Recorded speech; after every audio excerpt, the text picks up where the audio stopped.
नमस्कार दोस्तों, स्वागत है आप सभी का हमारे चैनल मोरल स्टोरी पर। दोस्तों, आज फिर एक नई घटना में आप लोगों का स्वागत है। यह घटना उत्तर प्रदेश के एक छोटे से शांत गांव में रमेश नाम का एक 25 साल का नौजवान रहता था। रमेश का चेहरा एकदम मस्त, नयन तीखे और चाल में एक अजीब सा ठहराव था। दोस्तों, रमेश का परिवार ज़्यादा संपन्न नहीं था।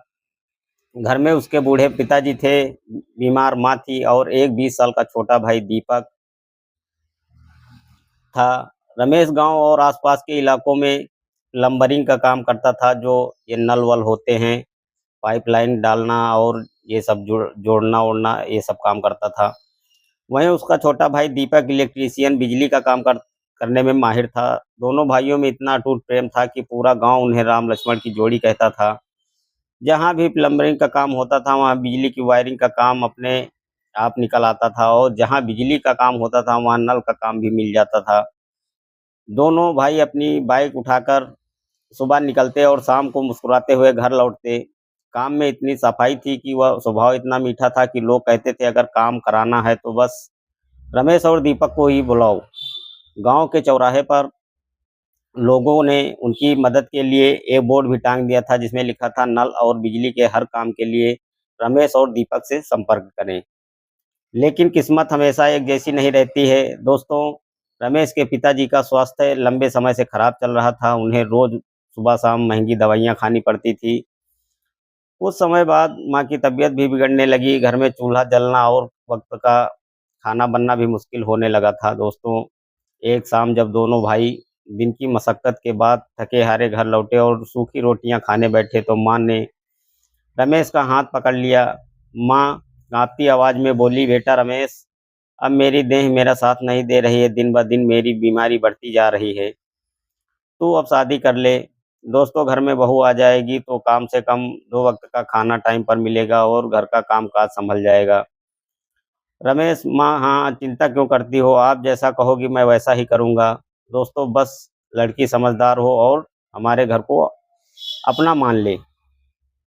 दोस्तों, पिताजी ने अगले ही दिन जान पहचान वाले रिश्तेदारों और लोगों से खबर भिजवा दी कि रमेश की शादी करनी है, एक सीधी सादी लड़की की तलाश करो। रीना का आगमन। दोस्तों, रिश्तेदारों ने कई लड़कियों के फोटो भेजे। रमेश फोटो देखता लेकिन हर बार मना कर देता था। नहीं, यह जरा जम नहीं रही है, या कुछ खास नहीं है, अच्छी नहीं है, सांवली है, यही सब बता देता था। दोस्तों, दिन बीतते गए और माँ की तबीयत ढलती गई। आखिरकार 4 महीने बाद एक फोटो आई। फोटो में दिख रही लड़की का नाम रीना था। रीना की सादगी और नैन नक्श इतने मोहक थे कि रमेश ने पहली ही नज़र में हाँ कर दी। रीना के परिवार में केवल उसकी माँ और उसकी 20 साल की छोटी बहन सीमा थी। रीना जब केवल 5 साल की थी, तभी उसके पिता का साया सिर से उठ गया था। दोस्तों, उसकी माँ ने खेतों में और दूसरे के घरों में मजदूरी करने के लिए बेटियों के बड़े लाड प्यार से पाला। सीमा भी अपनी बड़ी बहन की तरह ही बेहद सुंदर और चंचल थी। बिना किसी लेन देन और बिना किसी दिखावे के सादगी से रमेश और रीना की शादी हो गई। दोस्तों, शादी के बाद जब रीना रमेश के घर आई, तो उसने देखा कि घर की आर्थिक स्थिति सचमुच काफ़ी खराब है, लेकिन उसने उसे कभी शिकायत नहीं की। रीना रमेश से बोली, आप बिल्कुल चिंता मत कीजिए, अब मैं इस घर में आ गई हूँ। माँ पिता की सेवा और घर की जिम्मेदारी मेरी है। आप बस अपने काम पर ध्यान दीजिए। रीना बेहद संतोषी स्वभाव की थी। उसे महंगे कपड़ों, गहनों या फिजूल के कोई खर्च के और शौक को कोई नहीं था। रमेश अपने ही मन सोचने लगा कि उसे दुनिया की सबसे बेहतरीन और जीवंत साथी मिल गई है। दोस्तों, जब रमेश ने यह बात घर पर बताई, तो रीना का दिल घबरा गया। रीना, आप मत जाइए, इतने दूर 1 महीने के लिए जाना ठीक नहीं है। दीपक बाबू को भेज दीजिए, वो अकेले संभाल लेंगे। दोस्तों, रमेश, रीना, ऐसा नहीं हो सकता है। जहाँ बड़ा काम होता है, वहाँ हम प्लम्बर और इलेक्ट्रीशियन दोनों की ज़रूरत होती है। अगर मैं नहीं जाऊँगा तो आधा काम रुक जाएगा। हम दोनों भाई हमेशा साथ ही काम करते रहेंगे। काफ़ी समझाने बुझाने के बाद रीना मानी। अगली सुबह दोनों भाई अपनी अपनी बाइक लेकर सामान लाद कर शहर के लिए निकल पड़ जाते हैं। दोस्तों,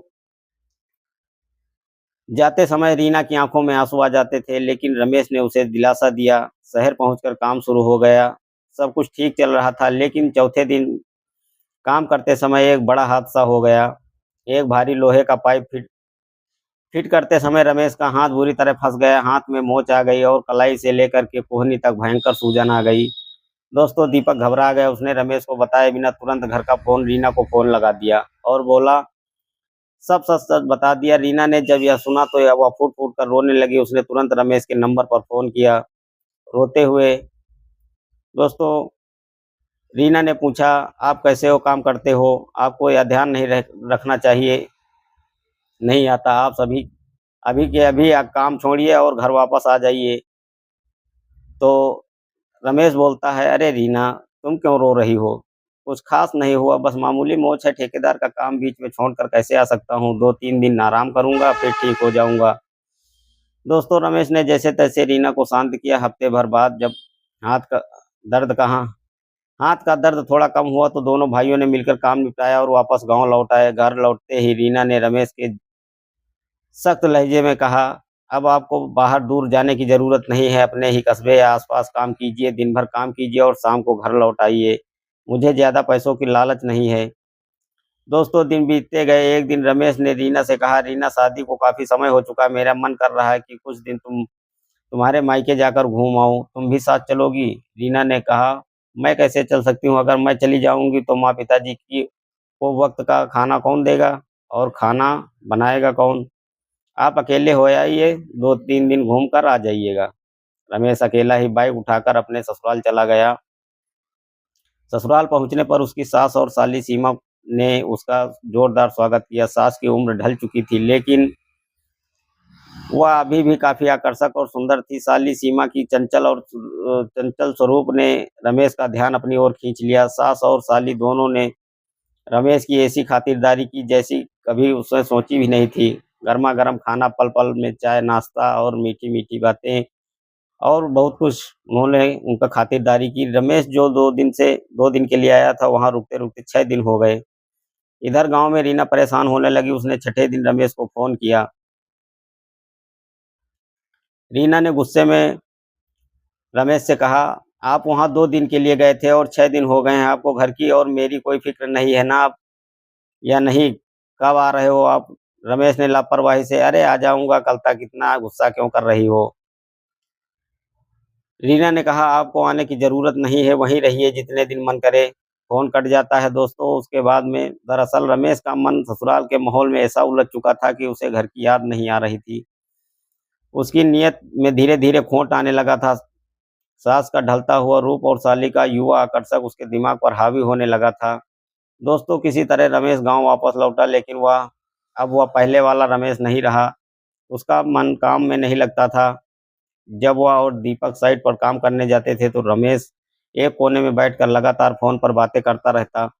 एक फ़ोन कटता और दूसरा आ जाता। दीपक यह सब कई दिनों से देख रहा था। उसे अपने भाई के इस बदलते व्यवहार पर गहरा शक होने लगा था। दोस्तों एक दिन शाम को दीपक जब घर पहुँचा तो उसने रीना से अकेले में बात की।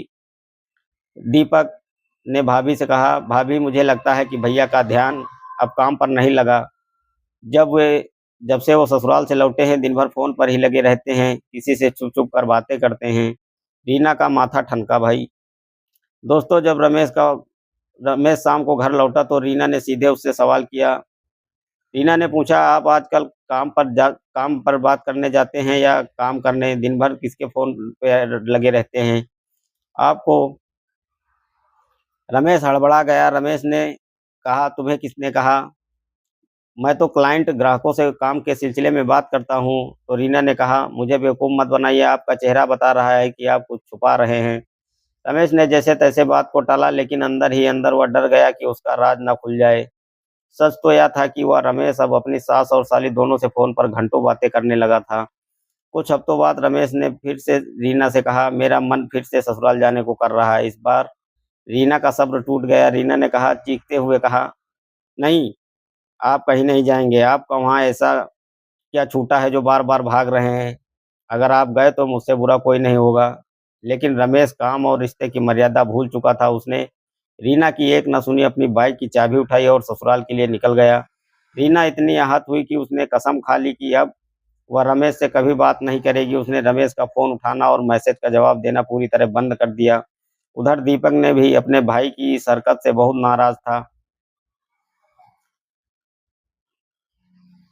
क्योंकि गाँव में काम के ढेरों फ़ोन आ रहे थे और रमेश ससुराल में जाकर बैठा था। दोस्तों ससुराल पहुंचकर रमेश ने माहौल को अपने पक्ष में करना शुरू कर दिया। अगले ही दिन वो अपनी सास को बाजार ले गया। उसने सास से कहा कि माँ जी आपको जो भी साड़ी गहने या सामान पसंद आए बेफिक्र होकर लीजिए, पैसे की चिंता मत कीजिए। सास बहुत खुश हुई, उसने मनपसंद सामान खरीदा। जब वे घर लौटे तो साली सीमा थोड़ी रूठी हुई दिखी। रमेश समझ गया कि सीमा को बुरा लगा। अगले ही दिन रमेश सीमा को अकेले बाजार लेकर गया। उसने सीमा को कपड़े, महंगे कपड़े, सौंदर्य प्रसाधन और भी जो चीज़ें सीमा को पसंद थी उसने उसको खरीदवा दिया। उसके बाद की हर चीज़ खरीद दी। सीमा रमेश के उस उदार व्यवहार से बेहद खुश हो गई। दिन बीतते गए, रमेश का ससुराल से जाने का मन नहीं हो रहा था। फिर एक रात जो सब कुछ बदलने वाली थी। गर्मी के दिन थे। खाना खाने के बाद सास और साली सीमा और रमेश तीनों छत पर अलग-अलग चारपाइयों पर सो गए। रात के लगभग 1 बज रहे थे। तभी अचानक मौसम ने करवट लिया। आसमान में काले घने बादल छा गए, तेज हवाएं चलने लगी और बिजली कड़कने लगी। दोस्तों कुछ ही देर बाद मूसलाधार बारिश भी होने लगी। छत पर अफरा-तफरी मच गई। सब अपना-अपना बिस्तर उठाकर नीचे कमरे की तरफ भागे। बिजली कट चुकी थी। चारों तरफ घना अंधेरा था। अंधेरे में हड़बड़ी में रमेश अपनी सास के कमरे में जा घुसा। उसे लगा कि वह उसका कमरा अपना कमरा है। सास भी बारिश से भीगती हुई उसी कमरे में आई। अंधेरे में सोनेपन का फायदा उठाकर रमेश की नीयत पूरी तरह डोल गई। उसने अपनी सास को पास खींच लिया। सास ने शुरुआत में थोड़ा संकोच किया, लेकिन लंबे समय से अकेलेपन की वजह से वह भी रमेश के बहकावे में आ गई। उस रात अंधेरे के साए में रमेश ने अपनी सास के साथ अनैतिक संबंध बना लिए। सुबह जब उजाला हुआ तो सास और रमेश दोनों के चेहरे पर एक अजीब सी झिझक और बदलाव था। जब सीमा ने अपनी माँ और जीजा को देखा तो उसे थोड़ा-सा अजीब लगा। सीमा बोली, "जीजा जी, आज आप मम्मी दोनों इतने शांत क्यों हो? रात को बारिश में कुछ हुआ था क्या?" रमेश ने बात को सँभालते हुए कहा, "अरे नहीं सीमा, रात को बारिश इतनी तेज़ थी कि आँख में नहीं खुली, बस थकान की वजह से शांत था।" रमेश की हैवानियत और वासना यहीं नहीं रुकने वाली थी।